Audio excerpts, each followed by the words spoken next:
viens, Saint-Esprit, viens, fends l'atmosphère,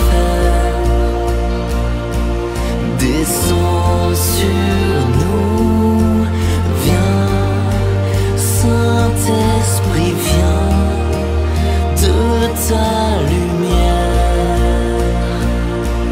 envahis-nous, sois le feu qui me guérit, sois l'amour qui me bénit, voici mon cœur,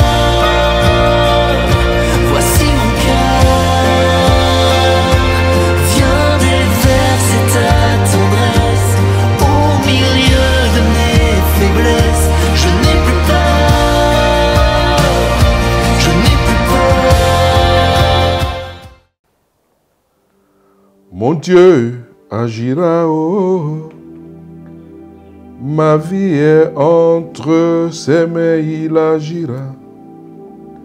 Ma bénédiction dépend de lui, oh. Il agira. Ma vie est entre tes mains, tu agiras. Ma bénédiction dépend de lui, oh. Il agira. Ma vie est entre ses mains, il agira.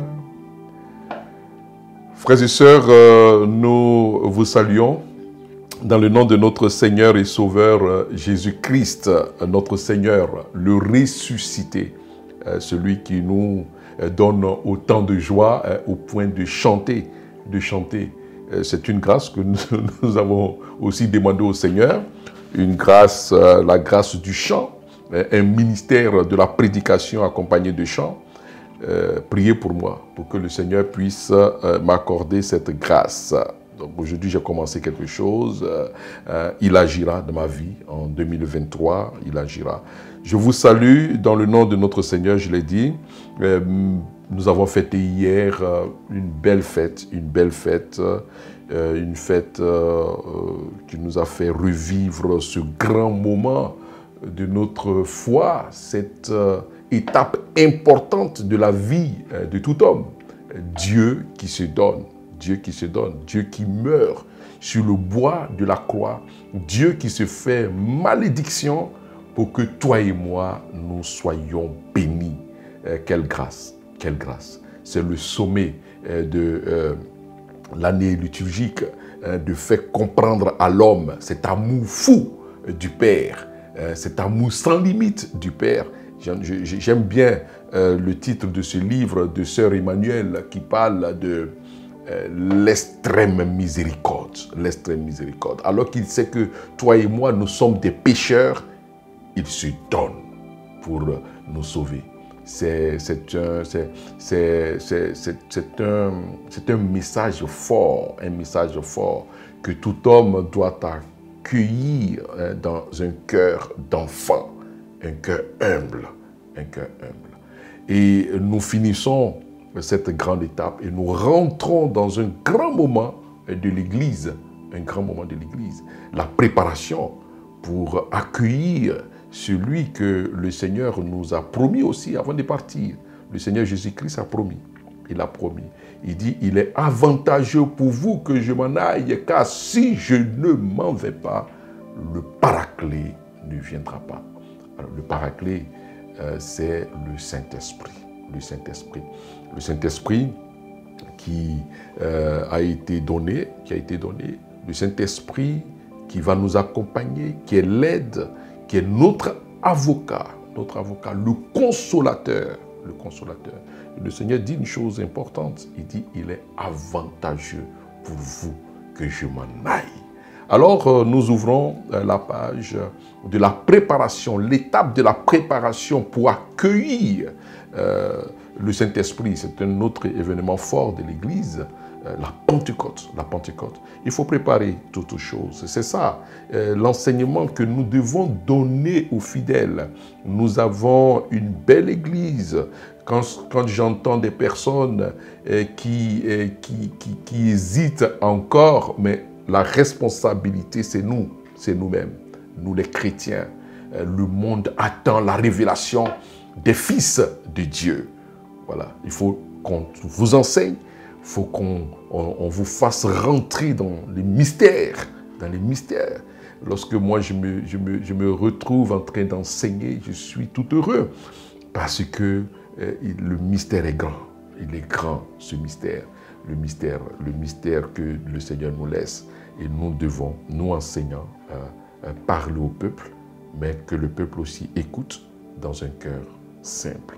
Donc, on se prépare pour accueillir le Paraclet, son excellence. Vous voyez, quand on annonce la venue d'un président dans une ville, lorsqu'on est en train de préparer, la Côte d'Ivoire est en train de préparer la CAN, la Coupe d'Afrique des Nations, qui va avoir lieu en janvier 2024. Vous voyez, on fait des stades, on essaie, on est en train de voir des routes, il y a d'autres qui construisent des hôtels, etc., etc. C'est une bonne chose, il y a des gens qui se préparent. Vous voyez, on se prépare à accueillir l'événement. Alors, lorsqu'on vous annonce la venue du Saint-Esprit, c'est-à-dire que l'Église va faire mémoire de ce moment important de la vie de l'humanité où Dieu donne son esprit à l'homme. Lorsque vous comprenez ce message, pour pouvoir mieux comprendre qui est le Saint-Esprit, comment est-ce que nous devons marcher avec le Saint-Esprit pour faire une expérience palpable avec celui-là, cette personne importante de la Trinité.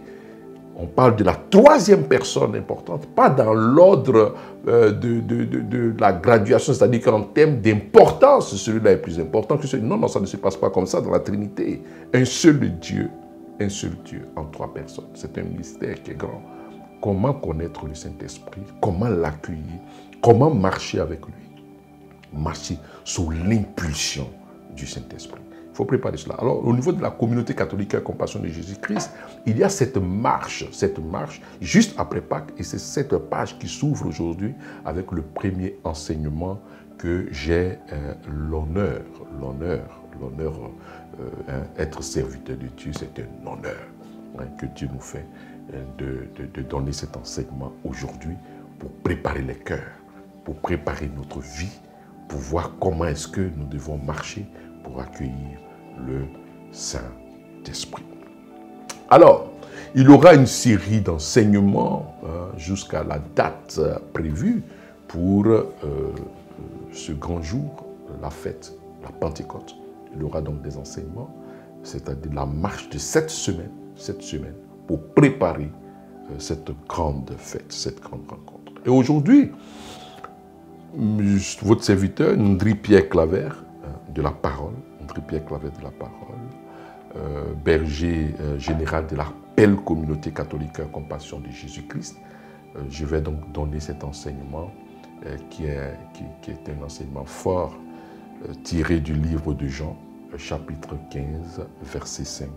Sans moi, vous ne pouvez rien faire. J'aime ce test. J'aime le test de Jean, le livre de Jean. C'est un livre rempli de mystères. C'est un livre que j'aime beaucoup méditer parce que ce livre me permet de me rapprocher davantage de Christ. Le livre de Jean, l'évangile de Jean.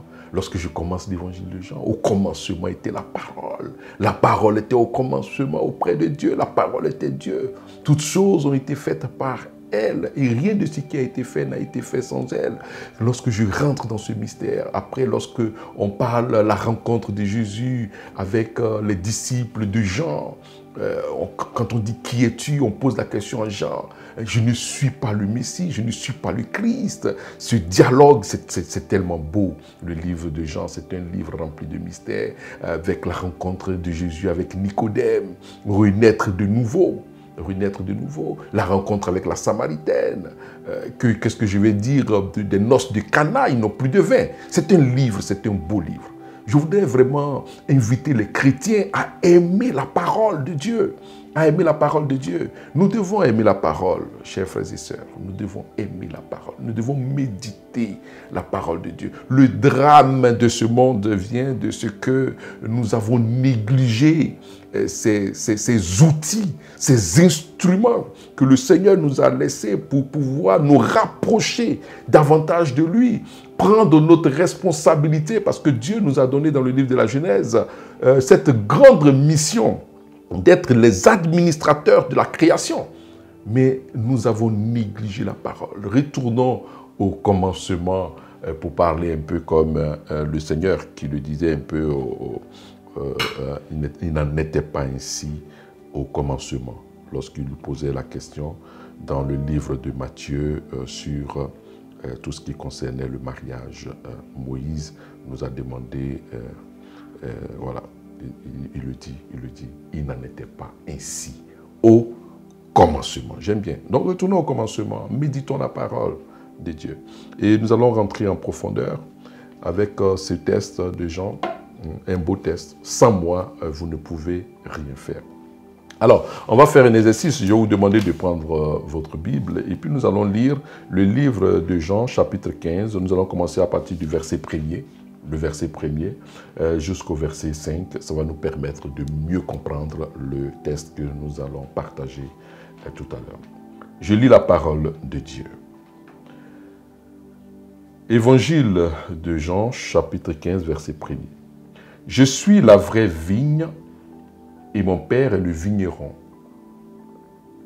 Il enlève tout rameau qui, uni à moi, ne porte pas de fruits.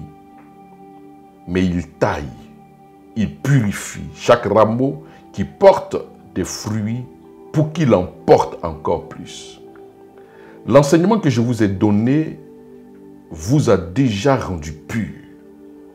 Demeurez unis à moi comme je suis uni à vous. Un rameau ne peut pas porter de fruits par lui-même sans être uni à la vigne. De même, vous ne pouvez pas porter de fruits si vous ne demeurez pas unis à moi. Je suis la vigne, vous êtes les rameaux. Celui qui demeure uni à moi et à qui je suis uni porte beaucoup de fruits, car vous ne pouvez rien faire sans moi. Parole du Seigneur. Nous rendons grâce à Dieu. C'est un beau test. C'est un beau test, c'est un test qui est très beau. Alors, nous allons faire un développement en 3 parties.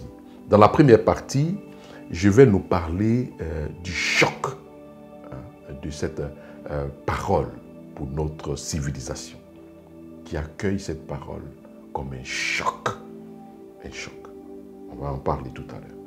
Dans une deuxième partie, je vais nous inviter à la compréhension de cette parole donnée par le Seigneur. Et dans une troisième partie, nous allons partager ensemble la résonance de cette parole pour chacun de nous aujourd'hui. C'est-à-dire, en d'autres mots, comment est-ce que nous devons accueillir en tant que chrétiens cette parole et marcher avec cette parole qui va nous faire du bien. Donc c'est en 3 parties, comme je l'ai dit. Première partie, cette parole comme un choc pour notre civilisation. Cette parole est comme un choc pour la civilisation dans laquelle nous sommes aujourd'hui. Une civilisation orgueilleuse, une civilisation faite d'hommes orgueilleux, de femmes orgueilleuses. Comment est-ce que cette civilisation peut accueillir cette parole de Jésus? C'est une parole blessante pour cette civilisation dans laquelle nous sommes. Comment est-ce que le Christ Jésus peut adresser une telle parole aux gens de ma génération pour dire que sans lui, Jésus, nous ne pouvons rien faire? Est-ce que Jésus-Christ est à l'origine de la création de Facebook. Nous connaissons les créateurs de Facebook. Est-ce que Jésus-Christ est à l'origine de la création de l'avion, l'aviation civile? Est-ce qu'il est à l'origine? La science qui trouve aujourd'hui les remèdes aux différents maux, les maladies qui frappent l'humanité, est-ce que c'est Jésus-Christ? Est-ce que c'est lui? Comment est-ce qu'il peut dire que sans lui, nous ne pouvons rien faire?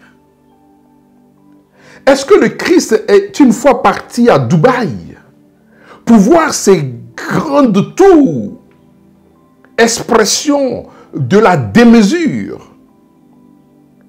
Comment est-ce qu'il peut s'inviter dans un tel monde pour venir nous dire que sans lui, nous ne pouvons rien faire? Ne voit-il pas que notre monde avance sans lui? Nous sommes actuellement en Côte d'Ivoire à un 4e pont, 5e pont, 6e pont certainement. Où est-ce que Jésus est? Est-ce que l'homme n'est pas le centre de toutes ces choses? La parole, sans moi, vous ne pouvez rien faire. Cette parole de Jésus-Christ choque les gens de ma génération à première vue. Parce que nous sommes des hommes orgueilleux. Mais qu'est-ce que Jésus-Christ vient faire? Nous sommes tellement orgueilleux que nous pouvons aujourd'hui même transformer la femme en homme ou bien transformer l'homme en femme. La science est capable de cela. Nous pouvons donner, excusez-moi, mais des seins à un homme. Nous pouvons donner des formes de femmes à un homme à partir de la science. À partir des hormones qu'on peut injecter dans le corps, transformer la physiologie d'un homme, transformer la physiologie de la femme. La science orgueilleuse, la technologie. Tu es en France, tu peux voir ton frère qui est ici à partir tout simplement des réseaux sociaux. Expression de l'intelligence humaine. Où est Jésus dans tout cela? Comment est-ce que lui peut dire que sans moi, sans lui, nous ne pouvons rien faire? Alors que nous avançons apparemment sans lui. Un choc, une phrase, un verset, une parole de Jésus qui choque l'orgueil de ma génération. Les Concorde, l'avion Concorde, hein, expression, c'est-à-dire raccourci les lieux éloignés en un rien de temps. Les avions gros porteurs, aujourd'hui, nous serons capables de transformer à partir de l'intelligence humaine 800 personnes dans les airs à partir de Boeing.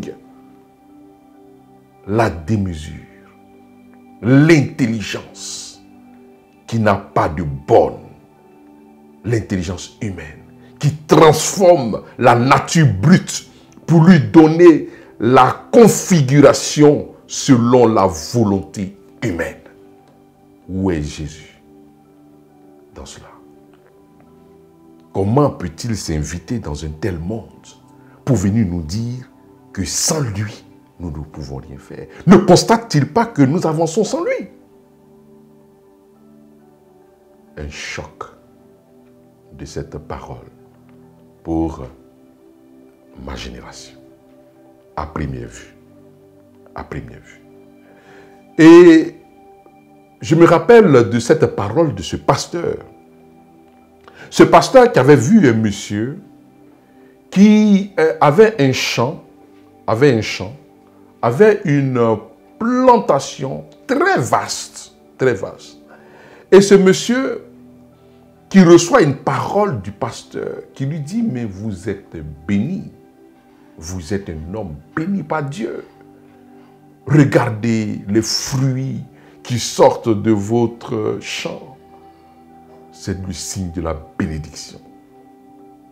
Et ce monsieur va appeler le pasteur et il va lui montrer des photographies de ce lieu qu'il y avait avant qu'il y ait le travail de l'homme sur cette terre, sur ce champ, un champ brut. Il n'y avait rien. Et le monsieur, fier de lui-même, se disant que tout ce qu'il fait est l'expression de son travail personnel, va dire au pasteur, vous voyez ces photographies? Le pasteur va dire oui. Il dit, vous voyez ici, est-ce que vous voyez des fruits? Le pasteur dit non. Il dit, c'est comme ça que cette terre était lorsque Dieu était seul dans ce champ. La démesure. Il venait de dire à ce pasteur que tout ce qu'il a dans ce champ, c'est lui, l'auteur. C'est lui, l'ouvrier. Et que sans lui, rien ne peut se faire. Et qu'il n'a pas besoin de Dieu. Il n'a pas besoin de Dieu. Parce que ce monsieur a été choqué d'entendre le pasteur dire, vous êtes bénis par Dieu.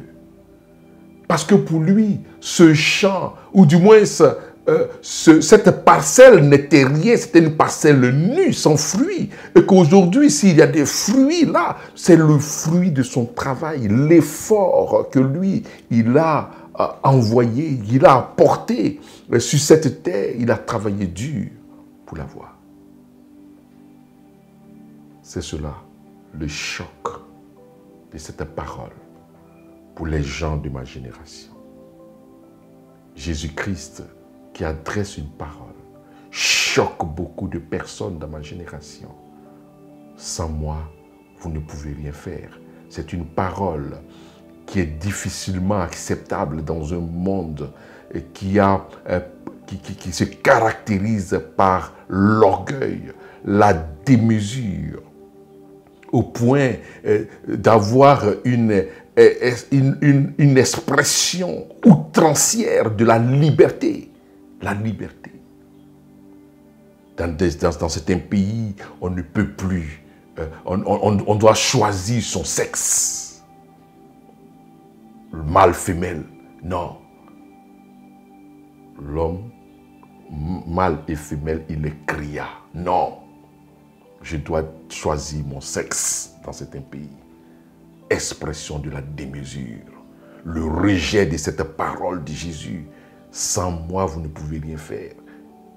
Ce monde a envie de dire à Jésus, mais qui es-tu pour parler ainsi? Qui es-tu pour parler ainsi au grand prêtre? Et on le gifle. Qui es-tu? Voici la première partie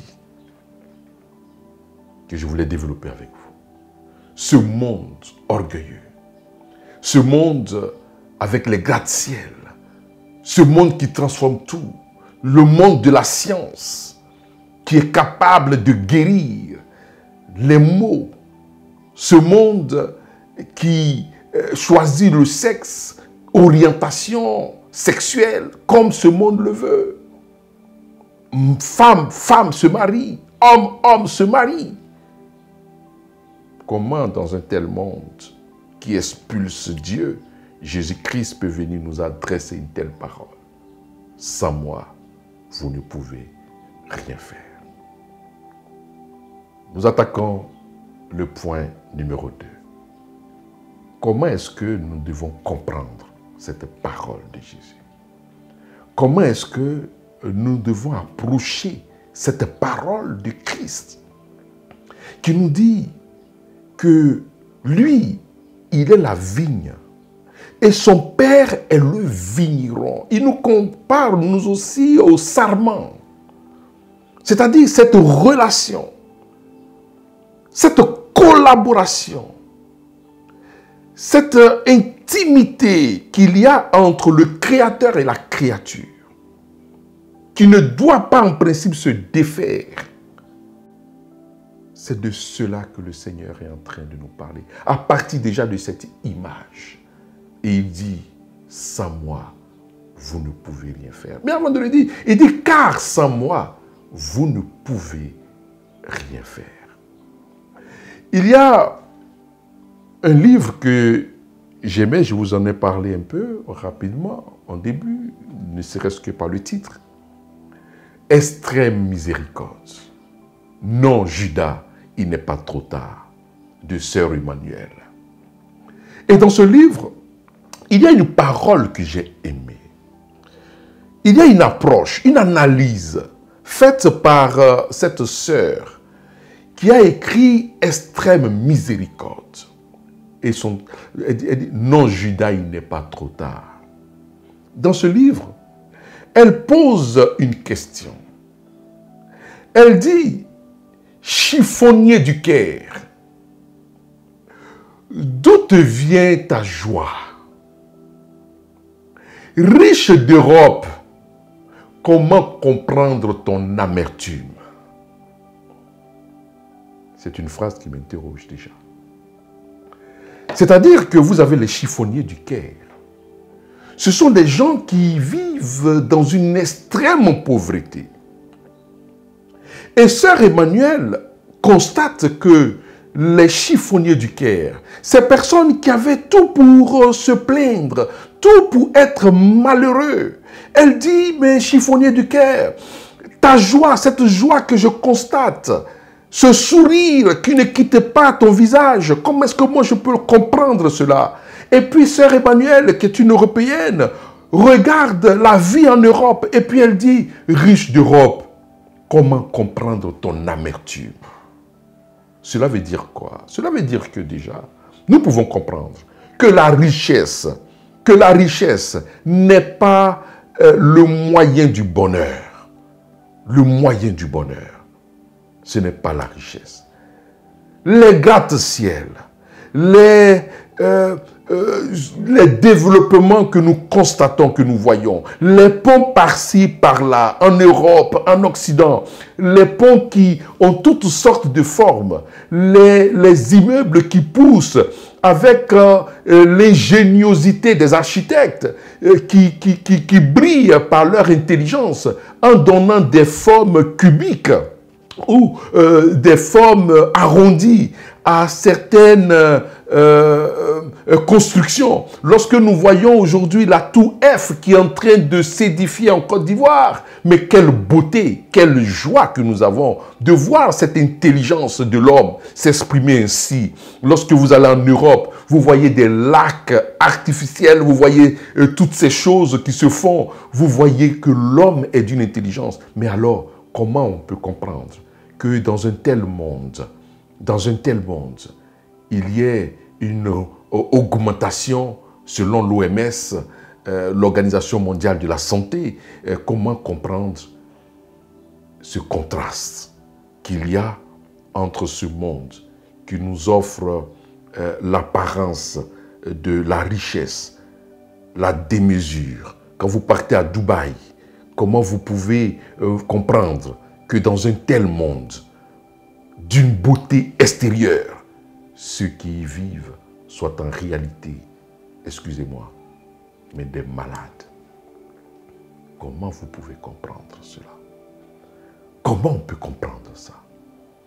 Comment on peut comprendre l'augmentation du nombre de suicides en Europe, aux États-Unis, dans ces pays où, en principe, lorsque vous regardez la ville, vous regardez leur façon de faire, vous voyez les hôpitaux flambant neufs, vous les enviez.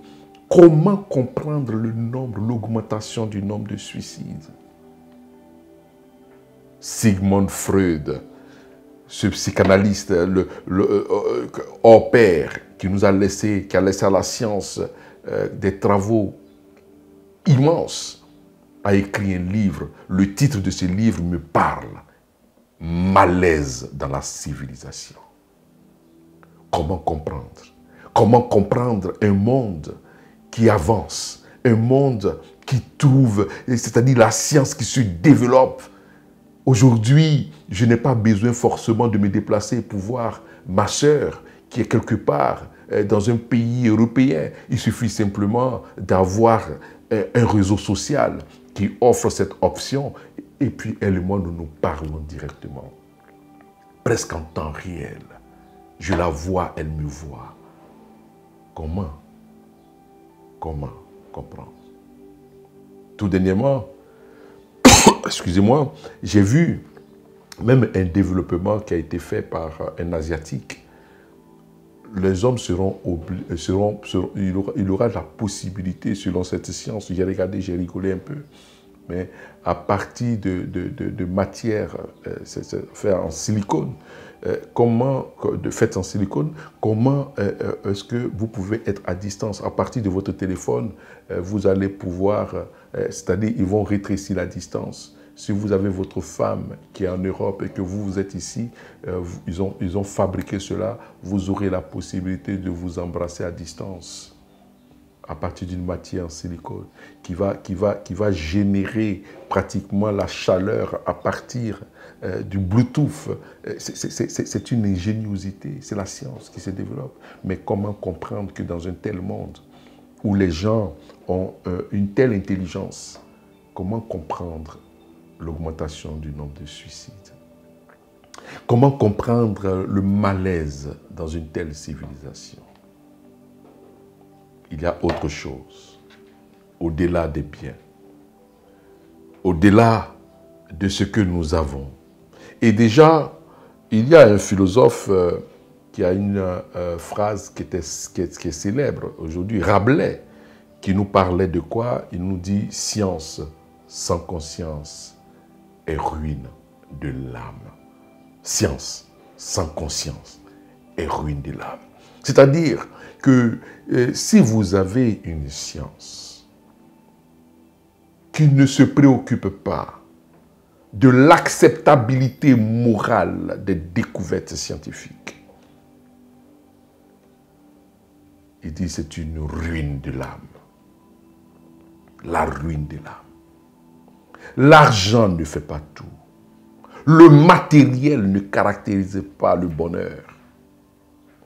Il y a des hommes riches que nous avons connus, que nous connaissons, qui sont capables de prendre aujourd'hui leur jet privé, partir où ils veulent, acheter tout ce qu'ils veulent, voiture de 200 millions, 300 millions. Mais ces personnes souffrent dans leur être. Comment comprendre? Comment comprendre cela? Comment comprendre que quelqu'un qui a tout, qui a une belle maison, qui a une belle villa, piscine, tout dedans, et puis il est malheureux, comment comprendre cela? C'est là que la parole de Jésus résonne dans les cœurs. Sans moi, vous ne pouvez rien faire. Vous ne pouvez rien faire. Vous ne pouvez pas avoir une vie tranquille. Vous ne pouvez pas avoir la paix du cœur. Vous ne pouvez pas être tranquille à l'intérieur de vous-même si vous n'avez pas moi, Jésus-Christ, dans votre vie. Il y a des gens qui ont de l'argent, mais comment est-ce qu'ils ont obtenu cet argent? Les pactes sataniques et démoniaques. Le soir, des personnes qui vont dormir dans des cercueils pour pactiser. Des personnes qui sont obligées de faire des incantations. Pourtant, quand vous les voyez dehors, vous les voyez à l'extérieur, l'envie se porte sur eux, sur elles. Ces femmes capables de prendre un billet d'avion, partir là où elles veulent, mais rentrer dans leur vie, vous allez comprendre toute la misère. C'est là que la parole de Jésus résonne dans nos cœurs.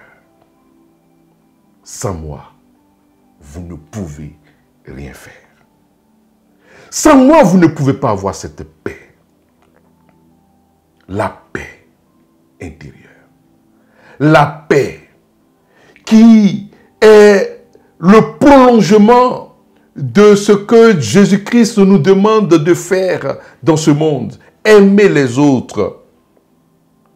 Respecter les préceptes divins. Les mettre en pratique. Donne la paix du cœur. La paix du cœur. Lorsque vous avez une richesse qui n'est pas fruit d'un détournement de deniers publics ou de vol, et que vous l'avez reçu, fruit de votre travail véritable, vous êtes en paix. Vous dormez en paix. Lorsque je reçois de l'argent, que cela n'est pas l'expression, ou du moins la contrepartie d'un pacte satanique et démoniaque, j'ai la paix de Dieu. La paix. Lorsque ma richesse n'est pas le fruit du sang versé de l'autre, j'ai la paix du cœur. J'ai la paix du cœur. C'est là que la parole de Jésus résonne dans nos cœurs. Sans moi, vous ne pouvez rien faire. Et il le dit, il sert à quoi l'homme qui est capable de tout obtenir, mais qui perd son âme? Regardez ces personnes qui vivent modestement dans leur maison, qui font l'éducation de leurs enfants dans la modestie, sans excès. Ces personnes-là vivent mieux. Ces personnes ont la paix du cœur. Un jour, j'ai été invité par une dame, je donne toujours ce témoignage, une jeune fille, une jeune dame, une jeune dame. Vous la voyez, mais une beauté pas possible.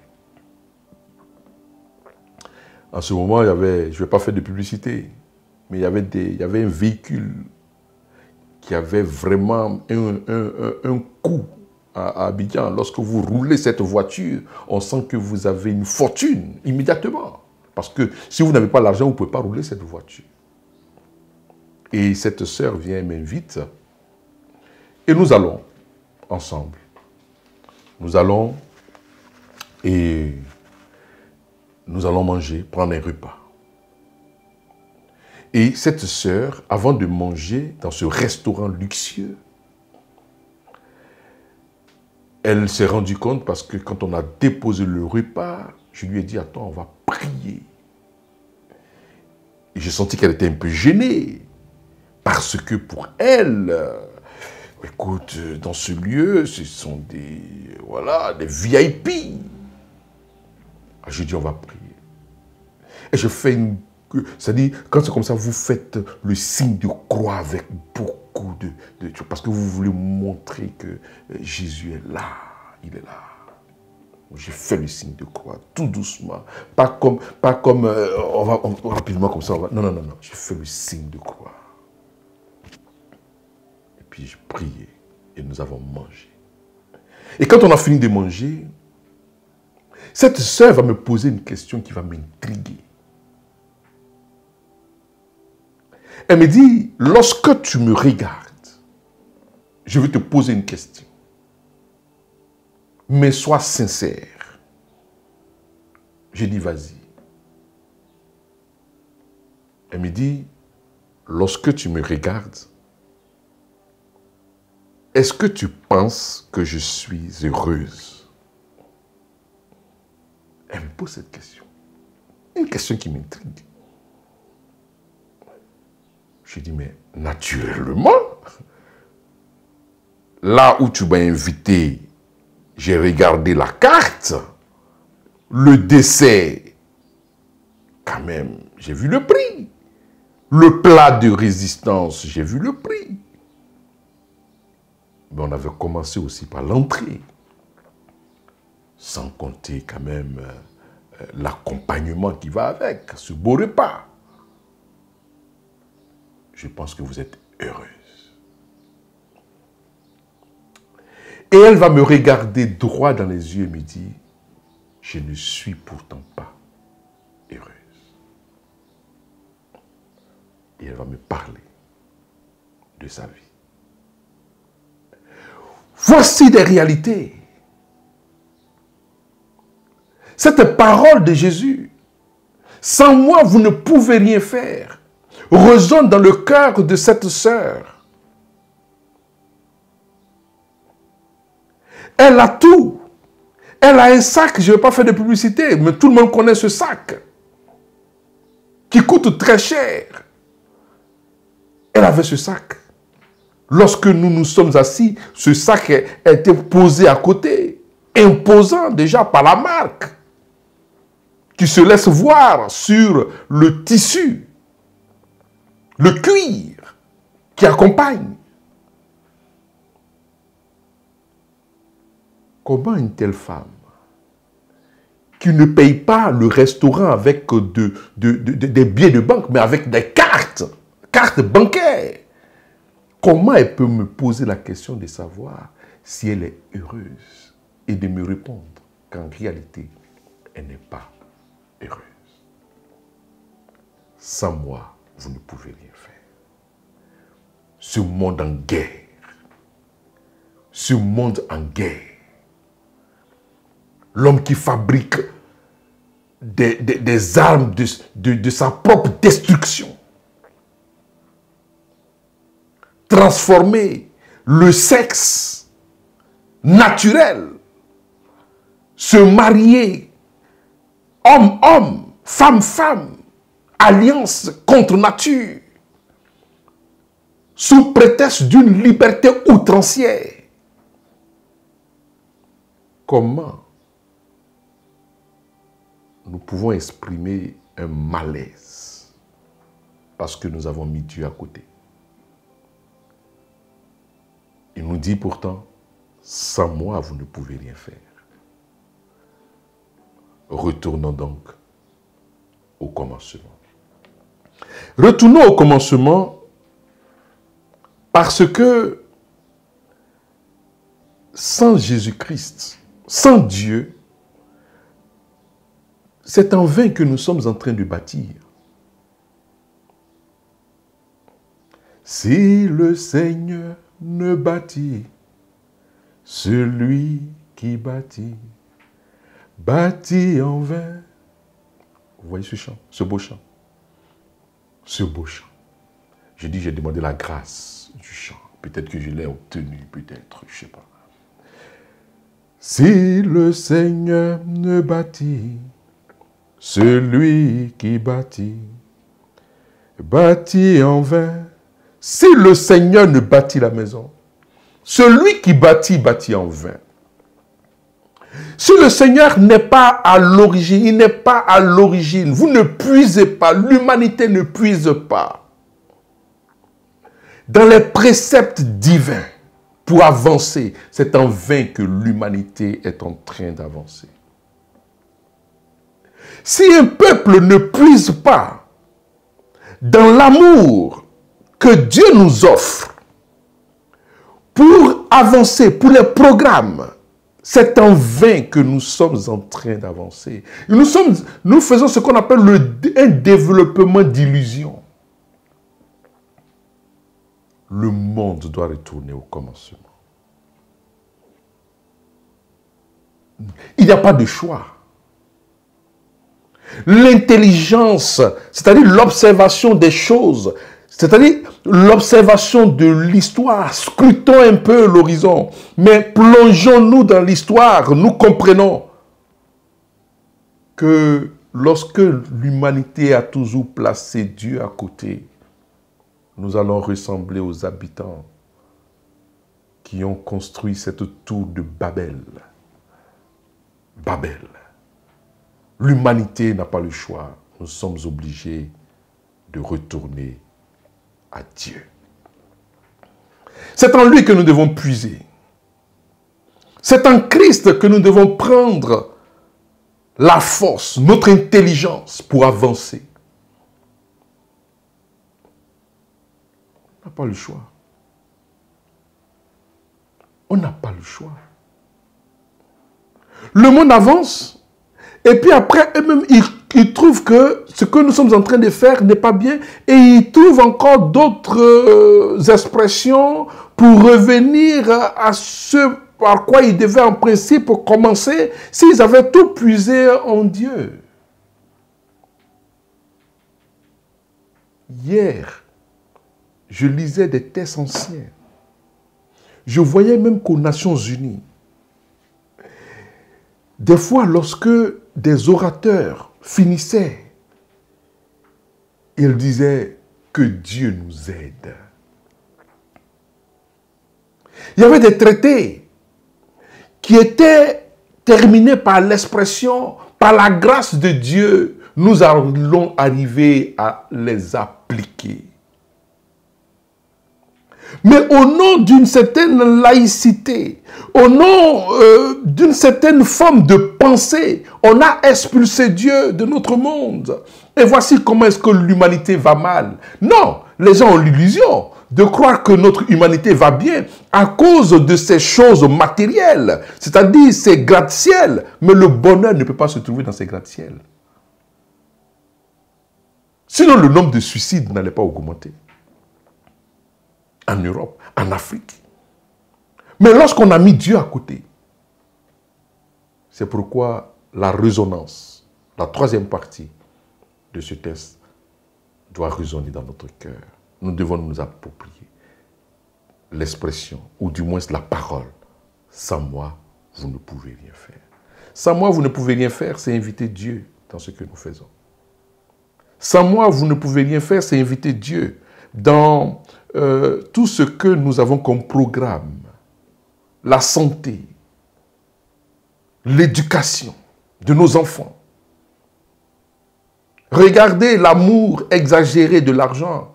Regardez ces personnes, comment est-ce qu'on peut être heureux d'avoir beaucoup d'argent alors que cet argent est le fruit d'empoisonnement des enfants. C'est-à-dire que je fais rentrer la drogue dans des écoles. Les enfants sont en train de mourir. Et moi, je pense que c'est un bonheur, ça. Un bonheur d'avoir de l'argent que je vais prendre pour éduquer moi, mes enfants, pour les nourrir sur le dos de d'autres personnes qui sont en train de mourir. C'est ça qu'on appelle la richesse. C'est ça, la richesse, le bonheur. Je puise de l'argent, de la drogue, de la vente, de la commercialisation de la drogue. Et une partie de l'humanité meurt. Sans moi, vous ne pouvez rien faire. Vous devez demeurer en Christ. Alors vous allez porter des fruits, de bons fruits. Dans un pays, dans un monde où il fait bon d'y vivre. Non seulement, pas seulement en regardant la beauté de la nature, mais dans les relations interhumaines. C'est le message que le Seigneur nous donne pour commencer ce temps. Et c'est avec le Saint-Esprit que le Seigneur nous laisse, que nous pouvons avoir ce temps d'intimité. Fais toutes choses avec le Christ. C'est inviter le Saint-Esprit dans notre vie. C'est inviter le Paraclet dans tout ce que nous avons à faire. Dans nos projets, inviter le Saint-Esprit. Le Saint-Esprit. Le Saint-Esprit, tout au long de ses enseignements, vous allez comprendre que c'est une personne merveilleuse qui nous suggère la pensée de Dieu, la pensée du Père, le Saint-Esprit. C'est lui qui nous barricade, qui nous limite dans l'expression outrancière de cette liberté. Il nous donne de comprendre qu'il y a, même dans l'expression de la liberté, des limites à ne pas franchir. C'est le Saint-Esprit.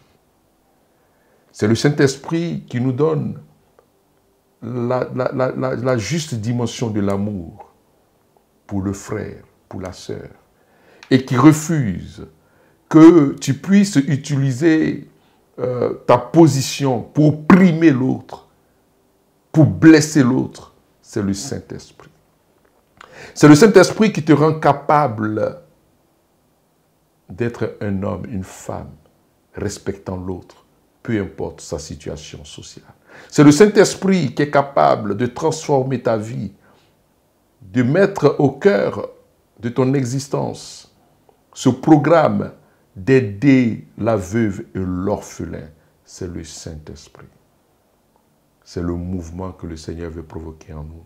Il dit, sans moi, vous ne pouvez rien faire. Lorsque le Seigneur dit, sans moi, vous ne pouvez rien faire, il n'a pas dit que sans moi, vous n'êtes pas intelligent. Parce que Dieu a déjà donné l'intelligence à l'homme depuis le commencement. Il a dit, dominez, dominez. Donc, il a déjà mis l'intelligence à l'homme. Mais lorsque le Seigneur dit, sans moi, vous ne pouvez rien faire, cela veut dire que c'est avec lui, par lui et en lui que nous devons agir en connaissant les limites à ne pas franchir. Là où c'est vrai qu'il y a développement de la science, mais en outrepassant ces limites-là, notre création devient un danger pour l'humanité. C'est avec le Christ que nous pouvons connaître les limites de nos actions. C'est ça le sens du mot « sans moi, vous ne pouvez rien faire ». Cette parole doit demeurer dans le cœur des humbles. Des humbles. Que Dieu bénisse chacun. Que Dieu bénisse toutes ces personnes qui ont écouté cette émission, ce premier enseignement. Ce sera le lundi prochain. Nous avons commencé aujourd'hui mardi, mais la prochaine fois, la marche vers la Pentecôte, ce sera tous les lundis à partir de 19h sur la page de la communauté catholique Cœur Compassion de Jésus-Christ. Vous allez voir le programme, le prochain programme se déplier là, au bas de l'écran, défiler au bas de l'écran, tout ce programme.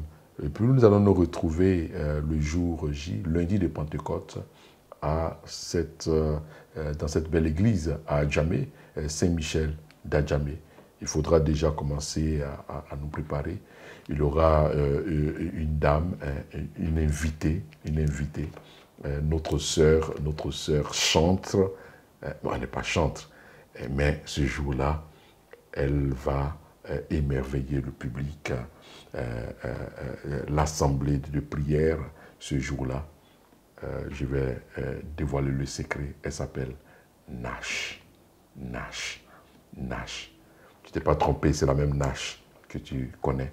Elle sera avec nous à Saint-Michel d'Adjamé le lundi de Pentecôte. Toute la jeunesse de Côte d'Ivoire est invitée en ce lieu le lundi de Pentecôte. C'était votre berger général, Ndri Pierre Claver de la Parole. Je vous dis merci d'être resté à notre compagnie. Je salue tous les modérateurs de communauté. Je salue nos prêtres qui prient beaucoup pour nous, qui nous ont confessés, qui nous ont préparés à cette belle fête de Pâques. Soyez bénis, cher Père, soyez bénis, soyez bénis. Nous prions pour vous, prions pour les prêtres, prions pour les prêtres, prions pour l'Église. Prions pour l'Église. Nous prions aussi pour les diacres permanents. Papa David Pio et son fils, le modérateur Honoré Akbovi. Honoré Akbovi, notre modérateur, notre papa. Merci à tous. Merci aux membres de la communauté catholique et à la compassion de Jésus-Christ. Merci à tout le monde. Vous voyez que je n'ai pas envie de vous laisser. Je vous embrasse très fort.